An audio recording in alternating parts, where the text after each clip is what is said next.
Badgers over 5.5 wins this season?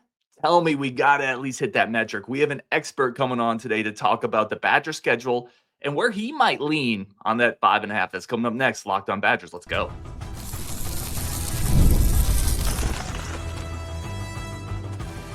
You are Locked On Badgers, your daily podcast on the Wisconsin Badgers. Part of the Locked On Podcast Network, your team every day. What is going on, Badger fans? Welcome to Locked On Badgers, your team every single day, part of the Locked On Podcast Network. Really excited to have you here today. Today's episode brought to you by Gametime. Download the Gametime app, create an account, use code LOCKEDONCollege for $20 off your first purchase. For being an everydayer, for being part of this community, thank you so much. Today, we are talking Badgers over under win total this year. That season is fast approaching. Thoughts on the schedule and a few other Big Ten thoughts. We got Andrew Caley jumping on, covers at covers.com, senior betting analyst. Man, I'm excited to do this. We've been talking about it for a little bit.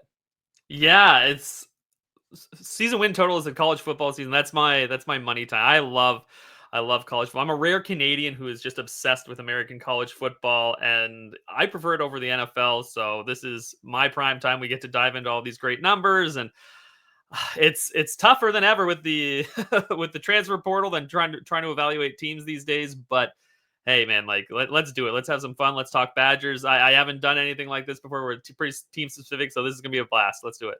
I can't wait. Let me ask you before we even get started on that. How did you get started in football being a Canadian? Like, what was the impetus there? Well, I played. We do have football in Canada, even though it's a little different. I did play throughout high school, and I remember I went to college or university, as we call it here too. And 2005 Rose Bowl was on in my dorm room at in my first year, and watching Reggie Bush and Vince Young go at it in like the most epic college football game ever, and I just fell in love. And from that moment on, I've just been a big fan of the sport, and like I find it like the variance of it makes it so exciting. Like you never know like what MAC team is gonna like give somebody a run for their money one week, or if you're gonna have a crazy good Sun Belt team. Like it's so much fun, and like it obviously is.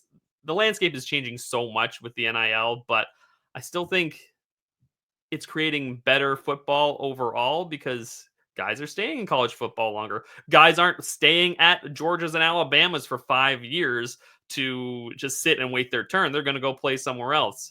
So it's been a crazy change in the college football environment. But yeah, I've loved it for a long time, and just it's getting better all the time, I think. No, I absolutely love it. Let's go here. So talking Badgers, FanDuel has set the line at 5.5. And for the longest time, I mean, that's just a crazy number for Wisconsin when you look back at the last 20 years. What's the first impression when you see 5.5 next to the Badgers? I feel shocked, and I feel a bit of what probably your viewers are feeling. Like this is a little bit of disbelief because like every year you look at the Badgers schedule and you pencil them in for at least 8 wins. You have 8 wins. A good year, you're going like 10-2, and you're in the Big Ten championship game. But the Luke Fickell era is is off to a bit of a rocky start. I know injuries have had a lot to do with it, and I don't know. I think he tried to get away from. He wanted to come in and kind of implement not Wisconsin Badgers football, and it just hasn't really worked. And when they have been winning games, it's been kind of Wisconsin Badgers football with running the football and good defense. So I was shocked this year, but I think I don't. We can dive into a bit. The schedule is obviously brutal. Like it might be the toughest schedule in the entire country. That's how tough it is. They're rivaling the toughest in the entire nation. But if things go right, you could kind of I could see how you could look at this Wisconsin team as like glass half full and kind of getting back to a bowl game. Let me ask you this. Is this, and I would definitely want to get into the schedule. I want to get into how some of these numbers are set, what your thought on it is. Yeah. But do you think this is a decent chance actually to buy the dip on Wisconsin? Because there is a lot of, not necessarily in a massive improvement in schedule this year, in record this year, because they're playing that tough schedule. But I feel like there's a lot of whiplash in the world we live in where the latest thing is the most important thing. Wisconsin has a track record of being really good. It feels like this could just be a bump in the road for the Badgers. For sure. And so right now the over for the the over 5.5 wins is set at, did I read that right? I'm sorry. Plus 138 Yep, I think that's Yeah, correct. plus 138. Thank you. That's a number I'd be willing to buy with a team that has kind of a track record that the Badgers do, right? I know Luke Fickell doesn't have that track record at Wisconsin, but he's brought in for a reason. He's a good coach. Like, he built Cincinnati, he brought them to that Group of 5 playoff game. And if they recruit, like the recruiting's been pretty good. I know he had got a bit of a violation suspension here this past year for the 2027 class, I think it is. But There's some phone contact limitations now, which yeah, but this is a program that is built on like running the football, playing good defense, and like like they are like this a traditionally good program that just like hard nosed physical football team. And if they get back to that, yeah, that you said it could be a little bump in the road. And so plus 138 for those who don't know, that means if you wager $100, you will win 138. The and with the under being minus 170, like there's no value in thinking that they're going to have a bad season. So if you're a Badgers fan watching this, I think this is the bet for you to make this season over 5.5 wins, even with that extremely tough schedule. let me ask you this, and I think this is the big thing we wanted to hit on, and I don't want to bury it. I want to put this in the first segment. Where would you lean? If obviously I talk about the value, I'm but gonna bet the over. If you're forcing me to make a bet here, I'm betting the over at that price. I would just call it a lean at this point. It wouldn't be if I was making a best bets column like over 5.5 wins for Wisconsin is probably not going on it. But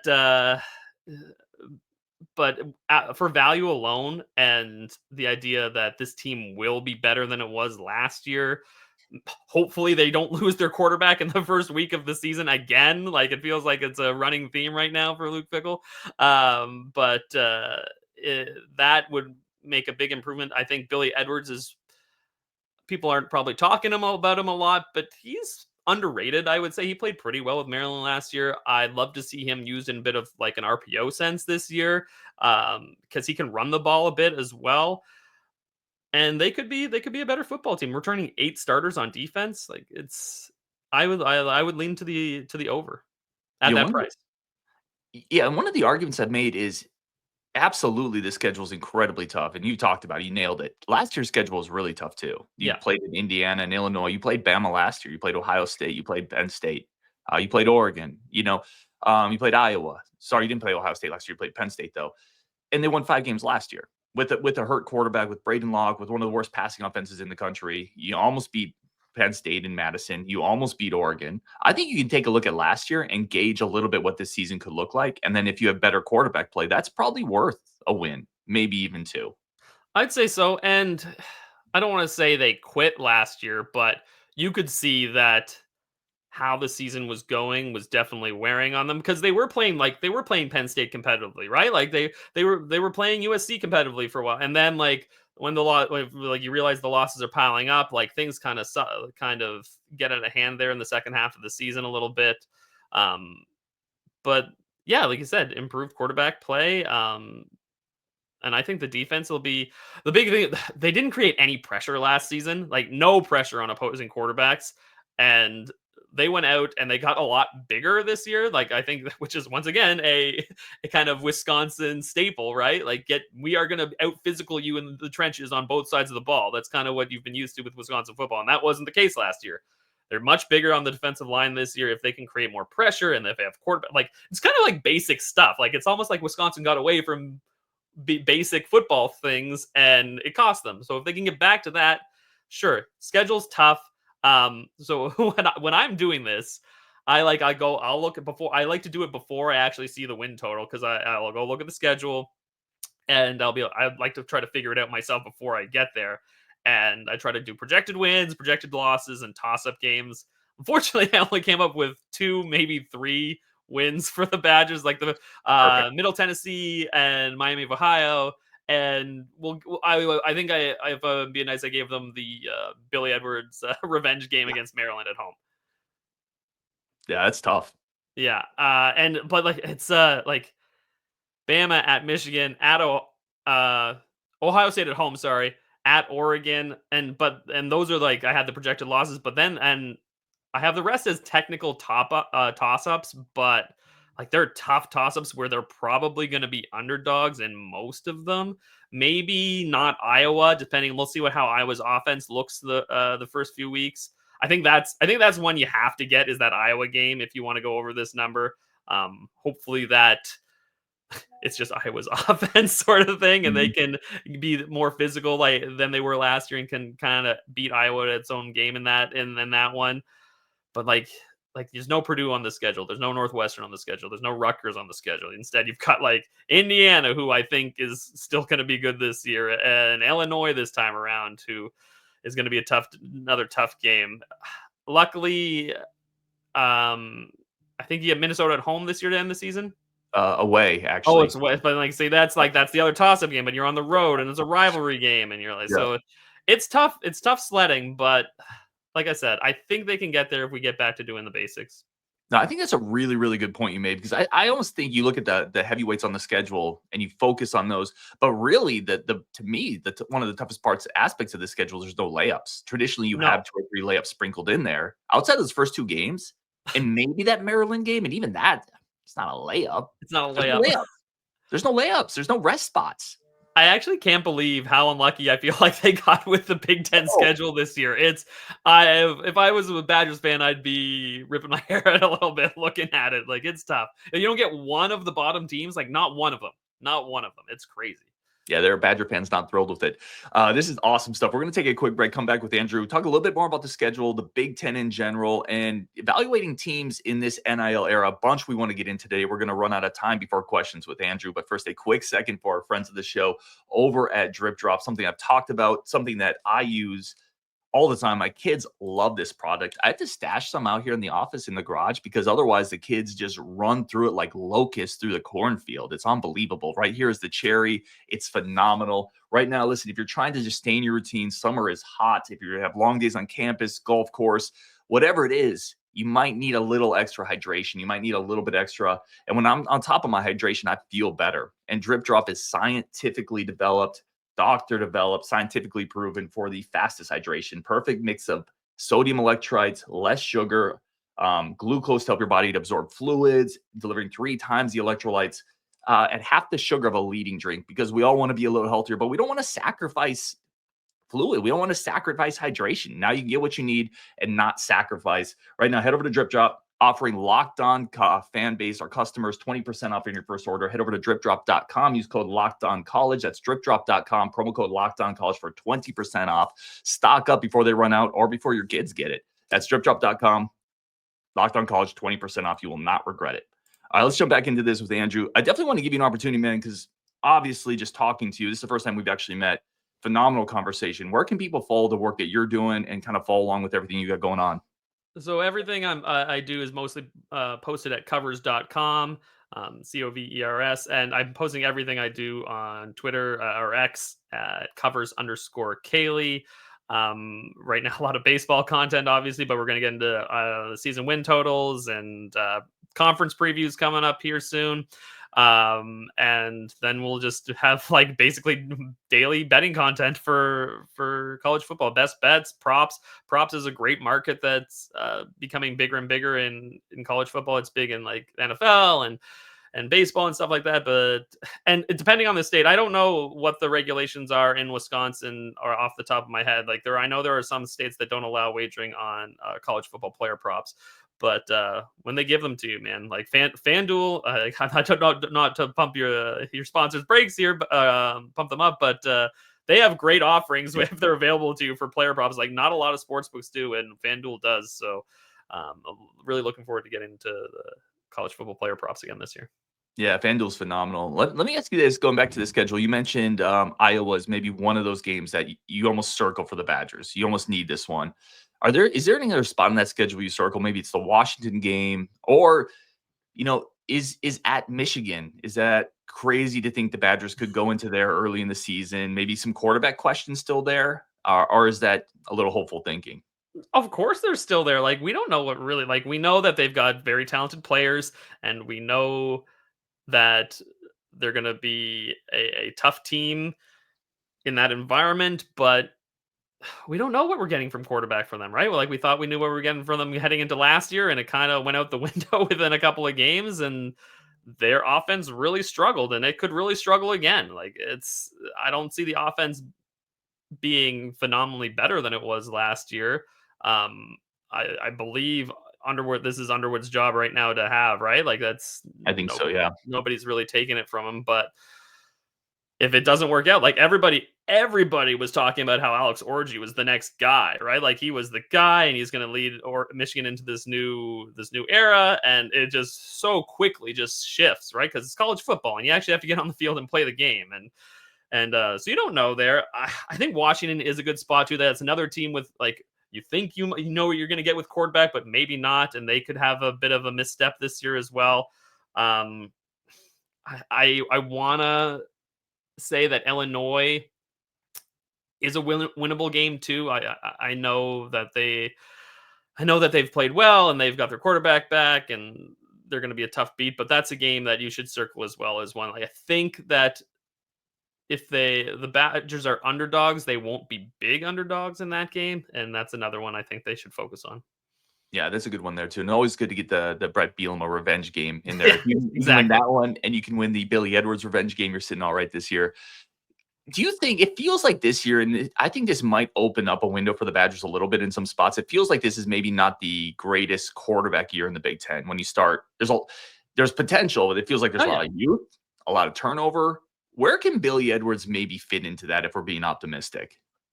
Optimistic, I'd say like I don't know, like top 5 quarterback, like 5 to 7 range.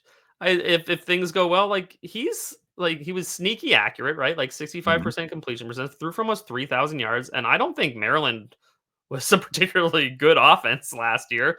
So he was making the most of his situation, and with good coaching and a good system, and hopefully a good run game to support him as well. Like they can be successful. I think like this is a team that ran for 160 yards per game last year without its starting running back and its starting quarterback for huge chunks of the season.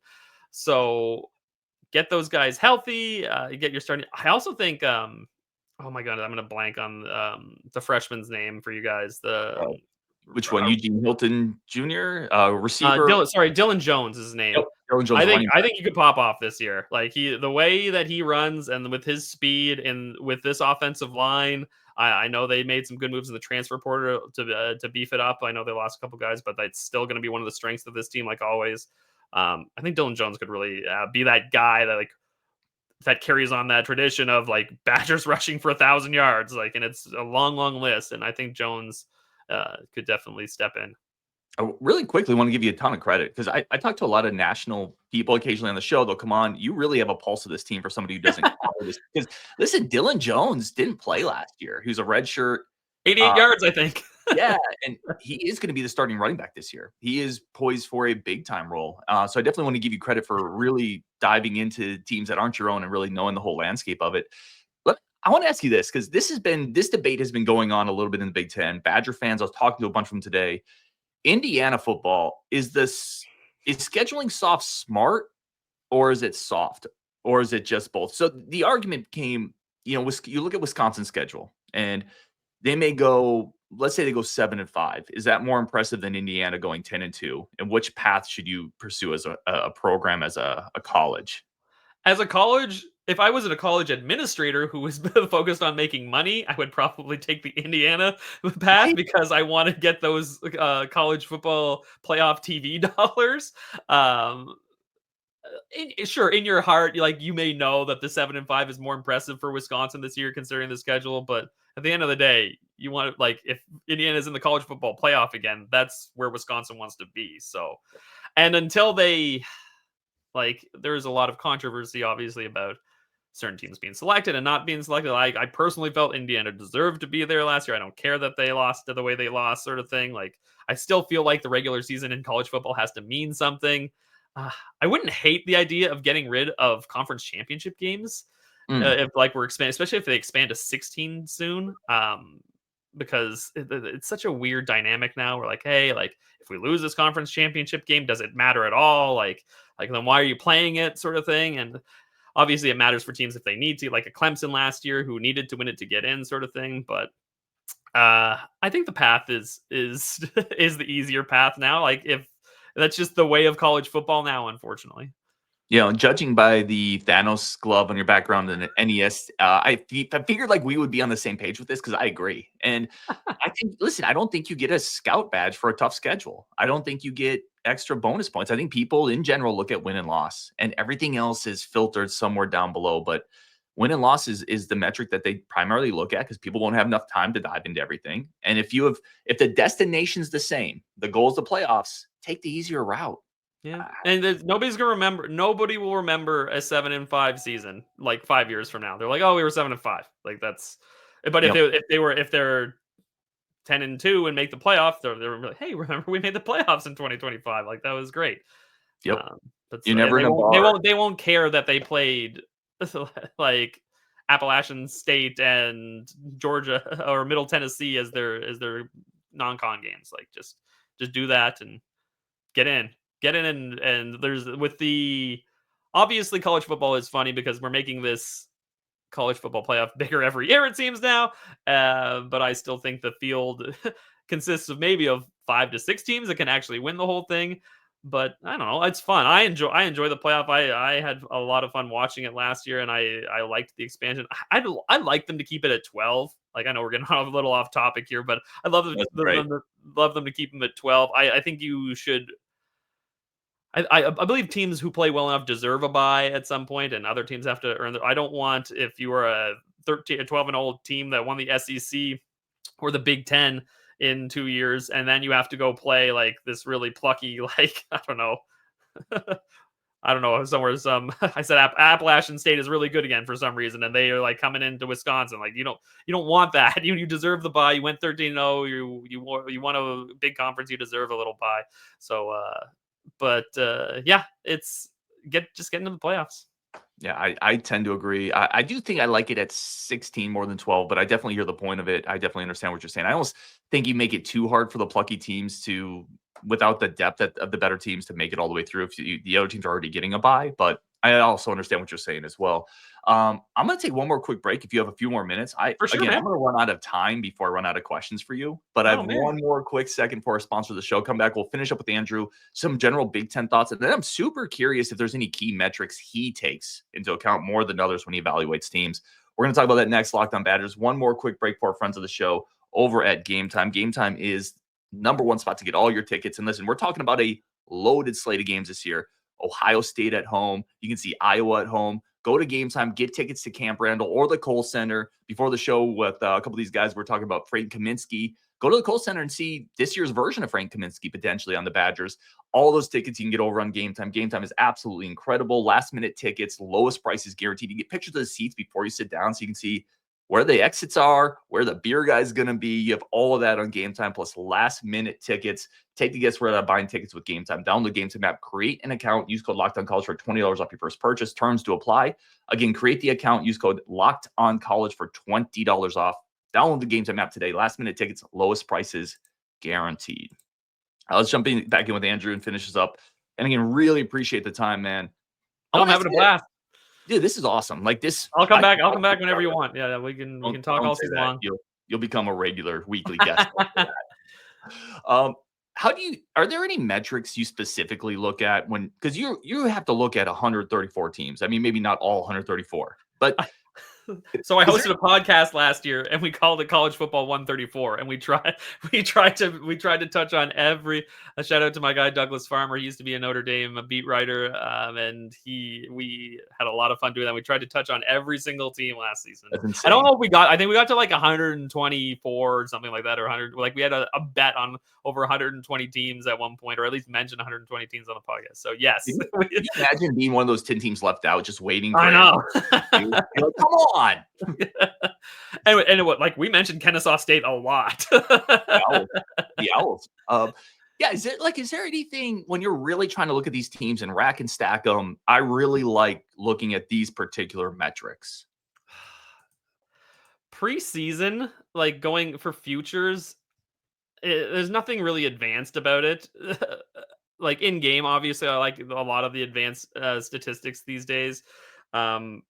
But going into the season, it's just I want to know who is returning the most starters. First of all, like is the head coach returning? Really, it's really basic things. Like, are these kids that know this system, are committed to this system, or is it a program that is buying their players and are having to learn on the fly? Sometimes that works great. Um, Other times you're Florida State and and you look awful. Like everyone thought Florida State was going to be a great team heading into last season, and that was not the case. And Mike Norvell was sweating on his seat already. So, which was not expected, but preseason, I want returning guys, system fits, and if you are buying guys, are they system fits? Are they there for the right reason, sort of thing? Um, Once you get into the season, obviously on a game to game basis, like offensive and defensive advanced stats are obviously something you always look at, particularly in college football. On a game to be, who is pressuring the quarterback is number one, right? Like one, who is your quarterback? Do you have a quarterback? It's kind of like it's that old saying, like if you have two quarterbacks, you don't have one, sort of thing. And a lot of college football teams are like that. And you go and you follow beat reporters, and they're like, hey, like it might be this guy this week, it might be that guy, like that's a team you're looking to fade on a week-to-week basis. And if you're going up against a team that can pressure a quarterback, in college football, those mistakes are more relevant than they are in the pros. So you have a quarterback, yes or no, and pressuring the quarterback are two of the biggest ones on a week basis. Dude, I smile because Wisconsin did not have a quarterback last year, which we hit on. And they finished 134th in tackles for loss last year. I mean, they were dead last in the country. Which is dead last. It's unfathomable for when you think of like what Wisconsin has put into the league at linebacker, defensive line in recent years. It's stunning. It's stunning, right? And my point when I've been talking to people is if you mentioned they got a lot bigger this offseason. I think Billy Edwards is going to be at least solid. Yeah. I think they can get to solid in both of those spots, going from terrible at quarterback to terrible at, generating pressure. If they can just get to, they're okay. That's a big deal. It's a big jump. It really is. And a big jump from 5 to 7 is you're bowling again at the very least. And like, it's like having that 22 year, it was 22 years, right? Yeah. Something like that. That's a tough thing to snap. Like it's a tough pill to swallow. Like that's like a badge of honor. That is a badge of honor. You're like, yeah, we've been bowling 22 straight years. Like to lose that is tough. So you got to get back to it quick. And people will start questioning things if there's another year where they're not bowling. So after going to 22 straight bowls. But yeah, I think there can be a positive. I hate this term, positive regression, or at least a regression to a Wisconsin mean, which is generally very, very good football. Like they haven't reached that. Obviously, they haven't reached that Ohio State level for a while, but like it's always been very good and Big Ten championship game worthy for a lot of years. So maybe that's not their ceiling this year, but definitely a bowl is back. I think they can get there. I think they can get to a bowl. I love it, Ben. Last question here, and then I promise I'll get you out the door. Well, there's been a lot of momentum for Penn State, the most complete team in the league. They get their quarterback back. They got their running backs back. They're very talented. I think Ohio State's going to win the Big Ten this year. This is just my take. Penn State goes to Columbus. I think that's a massive deal. Penn State also has to host Oregon, but I think there's something to Penn State not playing anybody their first 3 games. They play like Nova. They play 3 layups and then get a bye. Whereas Oregon has to play Oklahoma State. They have to play Oregon State. They're going to be bloodied a little bit, but I think that can actually help you early season. I don't know if Penn State's going to be ready to play Oregon. I think Penn State could potentially lose both those games. What's your big picture thought on the Big Ten? Who's your favorite to win it if you have a very early one? Am I crazy in fading Penn State a little bit here? What's your thought? You're not crazy in fading Penn State because one, James Franklin is still the head coach there, and they probably should have gotten to the national championship game last year, and they did not. And it's everyone's back, sure, but yes, Ohio State has questions at quarterback. Yes, Michigan has questions at quarterback, but those are going to be really, really tough teams. And you mentioned it. I like Oregon a lot. Like, I know they have questions at quarterback too, but they seem to have, while it's a question, like I feel like it's the most clear path for them to good quarterback play. And Dan Lanning has proven the last couple of years that he can make it. You want to come play in the system, you're going to put up some big numbers. Whether it's Bo Nix, who I'm still like, I can't believe how Bo Nix played in the pros. Yeah. Like I went in there, I was like, the Broncos are wasting a draft pick. Like I've watched this guy cost me so much money at Auburn. Like I got off the Bo Nix train real early, and I was just like, oh, he's just a system guy. And then obviously Dylan Gabriel is an all-time college great, but to put up big numbers again. Oregon's a problem. They don't have a tough schedule. We were talking about this. Over 10.5 wins at plus 118. Like that looks really, really tempting to me. We know that they can play well, and they won the Big Ten last year. We know that they're up for these games. We know that they're up for being in this conference. I like the Ducks. I think it's the Ducks for me. Yeah, I love that answer. I would take the over on Oregon as well. I think the schedule, and they play better as the season winds down because that talent starts to gel. He is Andrew Caley. Go give him a follow at _Caley. We'll post that in our show as well. Dude, I really appreciate it. This has been phenomenal. Yeah, man. Like I said, anytime, this is a blast. We can bet the Badgers all season long. Let's go over 5.5, baby. It's a low bar, but let's get there. Andrew, thank you as always for everyone tuning in. Thank you so much for tuning in to Locked On Badgers. We will definitely talk more tomorrow.